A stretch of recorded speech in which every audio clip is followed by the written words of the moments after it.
معزز حاضرین، سلام آداب۔ آج کے اس خوبصورت ضلعی اردو فروغ اردو عمل کا اور سیمینار میں آئے ہوئے ضلع کے دور دراز علاقوں سے معزز اساتذہ کرام جو بالخصوص اردو کے اساتذہ ہیں اور ڈائس پر تشریف فرما اہل علم حضرات، آفیسران، جن میں بطور خاص ضلع اردو سیل کے ضلع انچارج جناب سنجے کمار صاحب اور دیگر احباب ہیں۔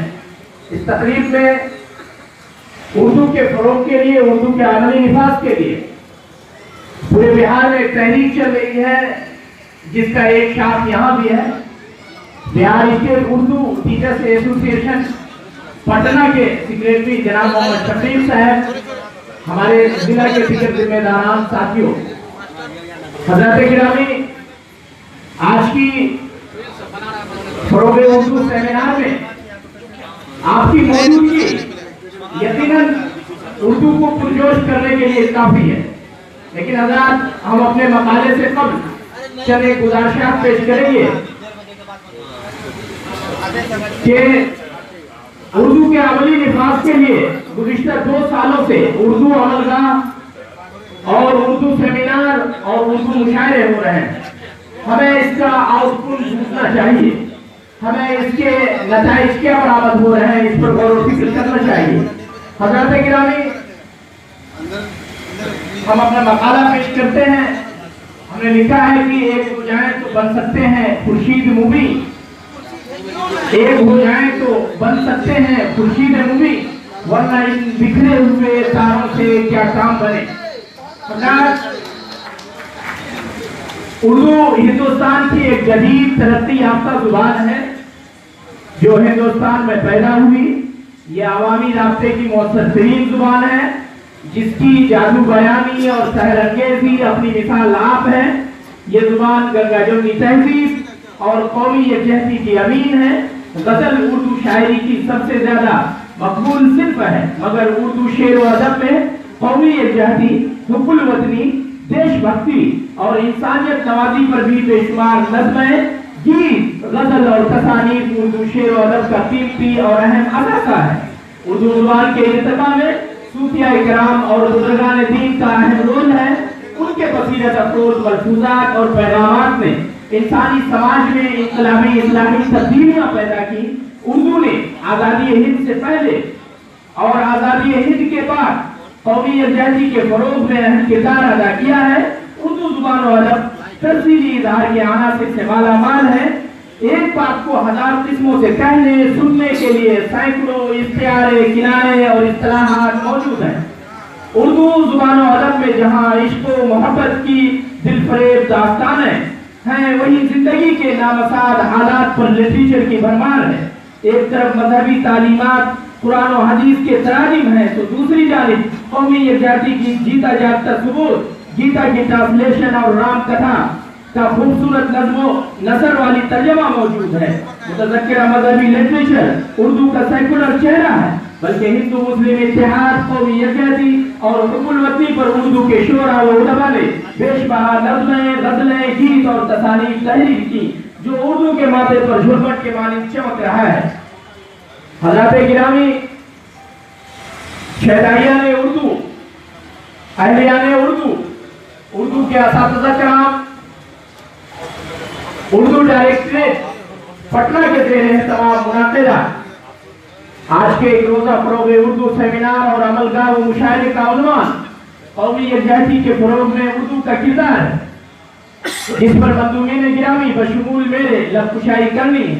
ہم اپنے اس مختصر مقالے میں اس بات کی کوشش کریں گے کہ پہلے اردو کی مختصر روشن تاریخ اور پھر قومی یکجہتی کے فروغ میں اردو کے کردار کے علاوہ قومی یکجہتی پر اظہار خیال کریں۔ سامعین اعظام، ہندوستان میں اردو کے آغاز و ارتقاء کے بارے میں جن لوگوں نے گفتگو کی ہے ان میں اکثریت ایسے افراد کی ہے جن کا لسانیات سے کوئی گہرا تعلق نہیں۔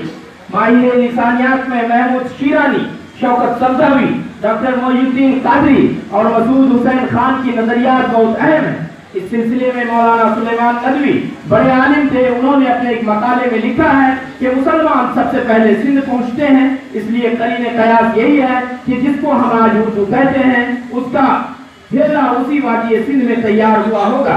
फिर लिखते हैं उर्दू जुबान का पैदा होना किसी एक कौम या कुव्वत का काम नहीं, बल्कि मुख्तलिफ कौमों और जुबानों के मेल जोल का एक नागुज़ीर और लाज़मी नतीजा है। उर्दू एक मखलूत जुबान है जो सिंध, गुजरात, अवध, दक्कन, पंजाब और बंगाल की जुबानों से मिलकर हर सूबे में अलग अलग पैदा हुई।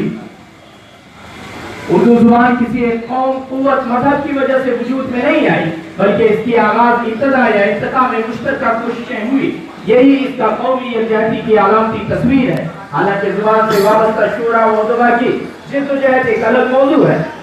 इसी मौजू पर समाअत फरमाएं कि उर्दू मुश्तरका तहजीब की अलामत है। हिंदुस्तान ऐसे कदीम से ही अमन व आशती, कौमी यकजहती, मजहबी रवादारी और गंगा जमनी मुश्तरका तहजीब का मरकज रहा है। कसरत में वहदत इसकी पहचान है। मुख्तलिफ मज़ाहिब, रसूम और अकाइद को मानने वाले लोग सदियों से मिलकर रहते आ रहे हैं। बकौल डॉक्टर मुज़फ़्फ़र हनफी के कि हिंदुओं और मुसलमानों के मेलजोल से उर्दू जुबान भी वजूद में आई और एक मुश्तरका तहजीब थी। हर मेयारी अदब अपने अहल व माहौल का आईनादार होता है। बदलते हुए सियासी, समाजी, तारीखी, मजहबी और तहजीबी हालातों पर वजह रसूम और अकाइद मेयारी अदब की पहचान है। उर्दू जुबान और अदब के आहद पहद इर्तिका का जायजा लेने से अंदाजा होता है कि उर्दू जुबान और अदब ने इब्तदा ही से हिंदुस्तानी मुश्तरका तहजीब और कौमी यकजहती को फरोग दिया है। लोगों को हुब्बुल वतनी, उनसे मोहब्बत और उखुवत के जज्बात से लबरेज किया है। बतौर मिसाल अमीर खुसरू के हिंदुई कलाम कहकर मुकन्नियों, पहलियों, दोहों और लोकगीतों, अफजल झंझानवी के बारामांसों, जाफर जकली की तकलियात, कुली कुतुब शाह, वजही नशाती, गव्वासी वली, सिराज औरंगाबादी, हातिम फाइज, आरजू, मजहर जाने जाना, मीर सौदा, नजीर मसहफी, इंशाअल्लाह खान शाह, आतिश नासिक, वाजिद अली शाह, दयाशंकर नसीम, चकवस्त इकबाल, प्रेम चंद, रघुपति साहब, फिराम गोरखपुरी वगैरह उनकी तख्लीकात से लेकर अपने आदि के उर्दू शोरा ने हिंदुस्तानी मुश्तरका तहजीब, इस मकामी मौज़ूआत, वसाइल, त्योहारों और मेलों फेरों, मौसमों और माहौल मशागिल की अक्कासी के साथ साथ 1857 की गद्र और 1947 की जंग आज़ादी के हालात की तर्जुमानी में भी तारीख साज किरदार अदा किया है। मुल्क में इत्तेहाद और इत्तफाक कायम करने, कौमी यकजहती को मजबूत कर बनाने, हुब्बुल वतनी के फिजा को आम करने, कौम को बेदार करने और मुल्क को आजाद कराने में उर्दू शोरा व उदबा ने निहायत अहम और मोसीब किरदार अदा किया है। चकबस्त की नज़्म वतन का राग का ये बंद हुब्बुल वतनी और कौमी यकजहती की बेहतरीन मिसाल पेश करता है। हमारे वास्ते ज़ंजीर व तौक़ गहना है, हमारे वास्ते ज़ंजीर व तौक़ गहना है। वफा के शौक में गांधी ने जिसको पहना है, वफा के शौक में गांधी ने जिसको पहना है। चकबस्त ने यह भी कहा कि गौतम ने आबरू दी इस माबदे कोहन को, गौतम ने आबरू दी इस माबदे कोहन को, सरमद ने इस जमीन पर सदक़े किया वतन को, अकबर ने जामे उल्फत में बख्शा इस चमन को, सैचा लहू से अपने राना ने इस चमन को।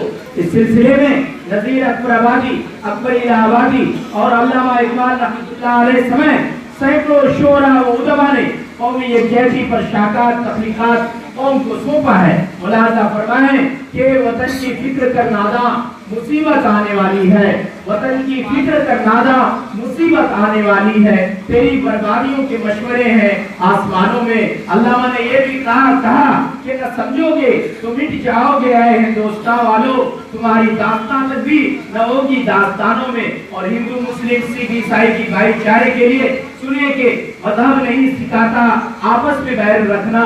हिंदी है, हम वतन है, हिंदुस्तान हमारा। जगन्नाथ आजाद के अल्फाज में कि इसे अहले वतन देखे ना हरगिज़ बदगुमानी से कि खुल कर आई है ये ज़मज़म और गंगा की पानी से, और अजीब दर्द का रिश्ता है सारी दुनिया से। मलिक राजा मंसूर अहमद ने उर्दू के इंसानियत नवाजी और कौमी यकजहती पर शेर कहा कि अजीब दर्द का रिश्ता है ساری دنیا میں کہیں وہ جلتا مکان اپنا گھر لگے ہے مجھے، کہیں وہ جلتا مکان اپنا گھر لگے ہے مجھے۔ اور پھر امیر مینائی نے کہا کہ خنجر چلے کسی پہ تڑپتے ہیں ہم میر، خنجر چلے کسی پہ تڑپتے ہیں ہم میر، سارے جہاں کا درد ہمارے جگر میں ہے، سارے جہاں کا درد ہمارے جگر میں ہے۔ حضرات گرامی، آج کے اس فروغ اردو سیمینار کا عنوان قومی یکجہتی ہے۔ یقیناً سماج و ملک و قوم کے لیے جو درد ہمارے دلوں میں ہے، یہی اردو کی قومی یکجہتی کی تصویر ہے، سیکولر چہرہ ہے، جس کی بقا اور دوام کے لیے ہم اہل اردو کو از خود آگے آنا ہوگا اور اردو کے لیے عملی اقدامات کرنے ہوں گے۔ بہت بہت شکریہ۔